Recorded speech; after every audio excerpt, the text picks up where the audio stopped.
বানত বিধ্বস্ত উজনি অসম।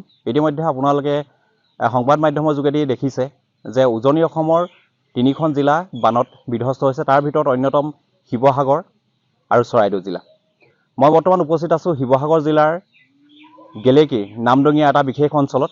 আপোনালোকে ইতিমধ্যে দেখিছে নাজিৰা বা নেপালী খুঁটিৰ কি অৱস্থা হৈছিলে।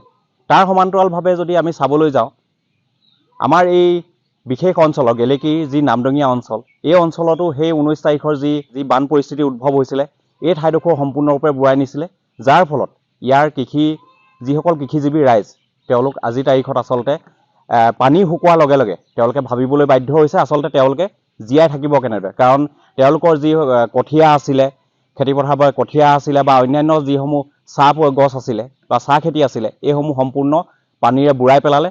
লগতে তেওঁলোকে থকা যি বাসগৃহ, যি ঘৰখনো আছিলে, এই ঘৰখনৰ ভিতৰতো পানী সোমাই যথেষ্ট অনিষ্ট কৰিলে। ইতিমধ্যে চৰকাৰৰ ফালৰ পৰা কিছু সা সুবিধা বা সাহায্য টোপোলা তেওঁলোকে পাইছে, কিন্তু যেনেদৰে আচলতে তেওঁলোকে সাহায্য পাব লাগিছিলে তেনেদৰে নাই পোৱা বুলি কৈছে। মই কিছু স্থানীয় লোক আছে, মই তেওঁলোকৰ পৰা জানিব বিচাৰিম। আৰু দৃশ্যবিলাক দেখিলেই গম পাব আপোনালোকে যে বানৰ পৰিস্থিতি কেনেকুৱা। আজিও পানী কমা নাই, কেতিয়াবা যদি কমিছে আকৌ তাৎক্ষণিকভাৱে এজাক বৰষুণ বা অকণমান বৰষুণ দিয়াৰ লগে লগে পুনৰ বৃদ্ধি পায়।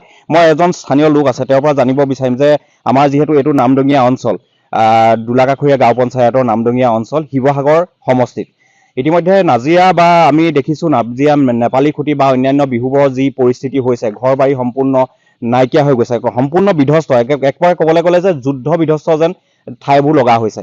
কিন্তু তাৰ সমান্তৰালভাৱে কিন্তু আমাৰ এই নামদঙীয়া গেলেকী নামদঙীয়া অঞ্চলবিলাকো কিন্তু এই যি বানৰ 19 তাৰিখৰ বানৰ কবলত পৰিছিলে, তাৰ পিছত আমি আহি পেলাই দেখিবলৈ পালোঁ যে ইয়াতে খেতি পথাৰ যথেষ্ট অনিষ্ট হৈছে, চাহ খেতি অনিষ্ট হৈছে। আপোনালোক যিহেতু একেবাৰে কৃষক শ্ৰমিক ৰাইজ, গতিকে আপোনালোকৰ এই ঠাইৰ পৰিস্থিতি বৰ্তমান কেনেকুৱা ধৰণৰ? চাওক, শিৱসাগৰ জিলাখনৰ ইতিমধ্যে অন্তৰ্গত দোলাকাষৰীয়া গাঁও পঞ্চায়তৰ যি ইতিমধ্যে নামদাং আৰু কলীয়াপানী আৰু দেওপানী, এই নদীয়ে আমাৰ এই অঞ্চলটো সামগ্ৰিকভাৱে যথেষ্টখিনি ক্ষতি সাধন কৰিছে। লগতে এই অঞ্চলৰ প্ৰায় সকলোখিনি কৃষিৰ ওপৰতে নিৰ্ভৰশীল, আৰু যিহেতু কৃষিৰ ওপৰতে নিৰ্ভৰশীল আমি প্ৰতিটোৱে জীৱন যাপন কৰি থাকিবলগীয়া, তেনেস্থলত আমাৰ কৃষক ৰাইজৰ এনেকুৱা এটা আমি সন্মুখীন কৰিবলগীয়া হৈছে। আমাৰ সম্পূৰ্ণ শস্য, মৎস্য, চাহ বাগানকে ধৰি এই সম্পূৰ্ণৰূপে সকলোখিনি নিশেষ হৈ গুচি গ'ল। কিন্তু আমি আজি সেই বানপীড়িত অঞ্চলৰ পৰা আমি প্ৰতিটো মুহূৰ্তত চৰকাৰখনলৈ আমি এটাই দৃষ্টিগোচৰ কৰিব বিচাৰিছোঁ, যাতে আমাৰ কৃষক ৰাইজৰ, কাৰণ যিহেতু আমি যিখিনি শস্য আমাৰ কঠীয়া আমি ৰাখিছিলোঁ, সেই শস্যসমূহ সম্পূৰ্ণ পথাৰত কিছু লোকে ৰোপণ কৰিছিলে, আৰু সেই সম্পূৰ্ণ কঠীয়াসমূহ ইতিমধ্যে নিশেষ হৈ গুচি গৈছে। কাৰণ যিহেতু আমি সেই সময় অতিবাহিত হৈ যোৱাৰ লগে লগে আমাৰ যিহেতু এটা আজি মূৰে কপালে হাত দিবলগীয়া হৈছে, যিহেতু আমাৰ বিকল্প ব্যৱস্থা নাই।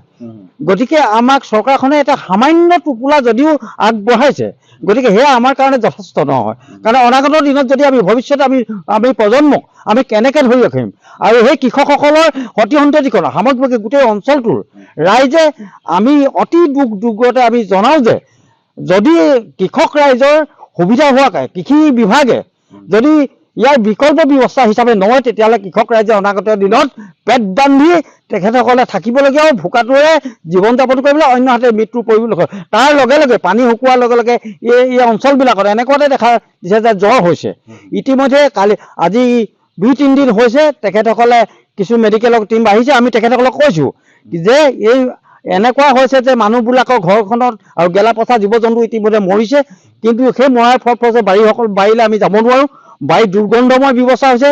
এনেকুৱা দুৰ্গন্ধত কিছু লোকৰ আমি বেমাৰো, আমাৰ জ্বৰ আৰু কলেৰা সদৃশ ইয়াৰ ৰোগ এনেকুৱাবিলাক হৈছে। গতিকে মাননীয় মুখ্যমন্ত্ৰীক আমি মুহূৰ্তক আমি এইটো কথা জনাব বিচাৰিছোঁ যে সেই যিসকল বানপীড়িত অঞ্চলত অতি সোনকালে তেখেতসকলে ব্লিচিং পাউডাৰ আৰু DDT দি এইবিলাকত এটা কেম্প কৰি ইয়াৰ স্বাস্থ্যৰ প্ৰতি তেখেতসকলে সজাগতা আনি আৰু ৰাইজক উপকাৰ কৰিবৰ কাৰণে মই ক'বলগীয়াখিনি মই ইমানকৈ জনাইছোঁ।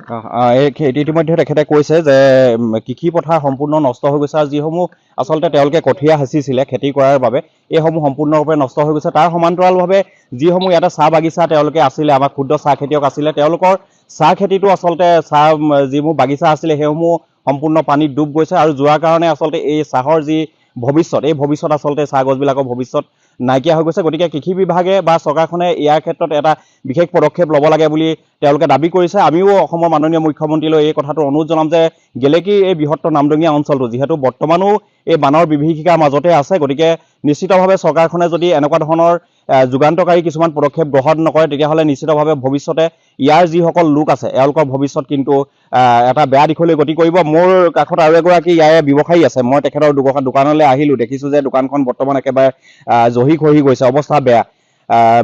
বহু সময়ৰ পৰা তেখেতে এই ব্যৱসায়ৰ লগত জড়িত হৈ আছে। পানীৰ বিভীষিকাৰ মাজত আপোনাৰ ব্যৱসায় প্ৰতিষ্ঠানখনো যথেষ্ট অনিষ্ট হৈছে, কিমান ক্ষয় ক্ষতি হ'ল? ভবাটো নাছিলোঁ এনেকুৱা পৰিৱেশ এটা সৃষ্টি হ'ব বুলি 19 তাৰিখে। আমি বস্তু পাতি মানে আঁতৰাবলৈ সুবিধাই নাপালোঁ। এনেকুৱাকৈ পানী আহিবলৈ ধৰিলে মোৰ বেটেৰী ৰিক্সাখন তিতিলে, দোকানৰ সামগ্ৰীবিলাক তিতিলে, বেৰ চেৰবোৰ মানে একদম ভাঙি মহতিয়াই লৈ আহিছে। লগতে মোৰ পশুধনো আছিলে, পশুধনো মানে বহুত ক্ষতিগ্ৰস্ত হৈছে, দানা পানীৰ কাৰণে দিগদাৰ হৈছে। আৰু এনেকুৱাকৈ পানী আহিলে যে আমি ইয়াত মানে কোনো দোকানৰ বস্তু তুলিবলৈ সময় নহ'ল আৰু কোনো মানুহ পাবলৈও নাইকিয়া হ'ল। এনেকুৱা এটা পৰিৱেশ সৃষ্টি হ'ল।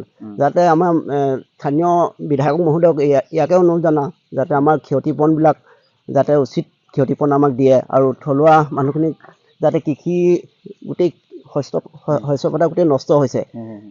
এইকাৰণে মহোদয়ক এইটোকে অনুৰোধ জনাওঁ যে যাতে উচিত ক্ষতিপূৰণ দি ৰাইজক যাতে জীয়াই থাকিব এটা সুবিধা কৰি দিয়ে যেন। ইতিমধ্যে তেখেতে কৈছে তেখেতে এটা ব্যৱসায়ৰ লগতো জড়িত, এখন ই ৰিক্সা আছিলে, তেখেতৰ সেইখনো পানীত ডুব গৈছে বুলি কৈছে আৰু লগতে ব্যৱসায়িক প্ৰতিষ্ঠানটো তেখেতৰ সম্পূৰ্ণ পানীৰ তললৈ গৈছে। যিটো এতিয়া পানী কিছু শুকাইছে, মই কিছু দৃশ্য মোৰ সতীৰ্থক অকণমান দেখাবলৈ অনুৰোধ কৰিছোঁ যে তেওঁৰ ব্যৱসায়িক প্ৰতিষ্ঠানখনৰ আগফালটোৰ যদি দৃশ্য আপোনালোকে দেখে তেতিয়াহ'লে নিশ্চিতভাৱে গম পাব যে কেনেকুৱা এটা পৰিস্থিতিৰ মাজেৰে আচলতে পাৰ হৈছে বা বৰ্তমান তেওঁলোকে এটা কেনেকুৱা ধৰণৰ বিভীষিকাময় পৰিস্থিতিৰ মাজত তেওঁলোক আছে। আৰু এজন মই ইয়াতে গাঁৱৰ এজন জ্যেষ্ঠ লোকক পাইছোঁ যে ইয়াতে বৰ্তমানলৈকে চৰকাৰী কোনোবা বিভাগ বা আপোনালোকৰ এই দুৰ্দশাৰ কথা বুজ ল'বলৈ কোন কোন ডিপাৰ্টমেণ্ট আচলতে ইয়ালৈ আহিছে, কোনকেইটা ডিপাৰ্টমেণ্ট? অকল হেৰি আহিছে, পঞ্চায়তৰ সভানেত্ৰী আৰু গাঁৱৰ পৰা আহিছে, এই দুজনেই আহিছে। তেওঁলোকে কি কথা বুজ লৈছে? তেওঁবিলাকে কৈছে যে পানীটো এবাৰ আহি চাই গ'লি, তাৰপৰা চাবলৈ নাহিলে আৰু এতিয়ালৈকে অহা নাই। নাই। আপোনালোকে মুখ্যমন্ত্ৰী যিটো সাহায্যৰ যিটো কিট তেওঁলোকে দিছে সেইটো পাইছে নাই বৰ্তমানলৈকে? পালোঁ এবাৰ পাইছে। মানে মুখ্যমন্ত্ৰীয়ে যিটো দিছে কিট এটা যে দিছে দিছে সেইটোৱে পাইছোঁ। সেইটো পাইছে ন? তাৰ বাহিৰে অন্য আৰু নাই, বিশেষ সা সুবিধা নাই পোৱা? নাই। বিশেষ কোনোবা বেচৰকাৰী সংস্থা বা নাই ন? নাই। ইতিমধ্যে তেওঁলোকে কৈছে যে মুখ্যমন্ত্ৰী যিটো বৰ্তমান সাহায্য যিটো কিট প্ৰদান কৰিছিলে মুখ্যমন্ত্ৰীয়ে সেইটো তেখেতলোকে পাইছে বুলি কৈছে। আৰু তাৰ উপৰি আচলতে আমি দেখিবলৈ পাইছোঁ যে আমাৰ স্থানীয় শিৱসাগৰ জিলালৈ বহু সংখ্যক হৃদয়বান লোক আহিছে, দল সংগঠন আহিছে, বেচৰকাৰী সংস্থা আহিছে, কিন্তু আমাৰ এই বিশেষকৈ গেলেকী, নামদঙীয়া, দেওপানী, গোসাঁই ইত্যাদি যিবিলাক অঞ্চল আচলতে বানত প্লাবিত হৈছিলে বা বানত বিধ্বস্ত হৈছিলে বা বানৰ কবলত পৰিছিলে, এই ঠাইলৈ কিন্তু তেনেকুৱা ধৰণৰ বেচৰকাৰী সংস্থাই হওক যিদৰে আহিব লাগিছিলে অহা নাই। ক'ৰবাত এটা দুটা আহিছে কিন্তু সেয়া পৰ্যাপ্ত হোৱা নাই। ইয়াৰ লোকসকলো আচলতে বানৰ বিভীষিকাৰ মাজত আজিও পাৰ কৰিছে। গতিকে অনুৰোধ থাকিব, কোনোবা যদি হৃদয়বান বা বেচৰকাৰী সংস্থা ইচ্ছুক সংস্থা থাকে তেন্তে নিশ্চিতভাৱে এই ঠাইলৈ আহি ৰাইজৰ দুৰ্দশাৰ বুজ ল'ব পাৰে বা তেওঁলোকক কিছু সহায় সহযোগিতা কৰিব পাৰে। লগতে চৰকাৰখনলৈও আমাৰ পুনৰবাৰ অনুৰোধ থাকিব যাতে নামদঙীয়াৰ, গেলেকী, নামদঙীয়া লগতে দোলাকাষৰীয়া ইয়াৰ যিসমূহ ঠাই আচলতে এই বানত প্লাবিত হৈছিলে বা বানৰ কবলত পৰিছিলে তেওঁলোকৰ ক্ষেত্ৰত যাতে যিসমূহ পদক্ষেপ ল'ব লাগে আৰু যিসমূহ যুগান্তকাৰী পদক্ষেপ ল'ব ল'লে যাতে ইয়াৰ অঞ্চলৰ ৰাইজ উপকৃত হয় সেই ব্যৱস্থা ল'ব লাগে। ধন্যবাদ। যিকোনো খবৰৰ বাবে যোগাযোগ কৰক 9181 307 221 আমাৰ এই নম্বৰত।